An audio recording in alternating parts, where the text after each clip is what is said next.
IAS अधिकारी अश्विनी भिडे यांची बदली करण्यात आली आहे। मुंबई मेट्रो रेल कॉर्पोरेशन लिमिटेडच्या व्यवस्थापकीय संचालक पदावरून थेट मंत्रालयामध्ये त्यांची बदली झाली आहे। मुख्यमंत्री फडणवीस यांच्या मुख्य सचिव म्हणून आता अश्विनी भिडे काम पाहणार आहेत। पुन्हा एकदा अश्विनी भिडे यांची बदली झाली आणि आता थेट मेट्रोच्या अधिकारी म्हणून ते काम करत असताना आता मंत्रालयामध्ये ते असणार आहेत। मुख्यमंत्री देवेंद्र फडणवीस यांच्या मुख्य सचिव म्हणून अश्विनी भिडे काम पाहणार आहेत।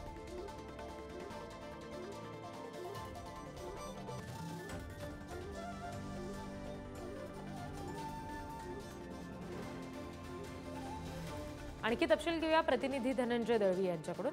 धनंजय, ही जी बदली करण्यात आली आहे अश्विनी भिडे यांची, मुख्यमंत्री पुन्हा एकदा फडणवीस म्हणून सत्तेत आल्यानंतर भिडे पुन्हा एकदा एका चांगल्या पदावर आलेले आपल्याला पाहायला मिळतात। आपण पुन्हा एकदा धनंजय यांना संपर्क करूया। मात्र सध्या ही बातमी आपण बघतोय, मुख्यमंत्री देवेंद्र फडणवीस यांच्या मुख्य सचिव म्हणून आता यापुढे IAS अधिकारी अश्विनी भिडे काम पाहणार आहेत।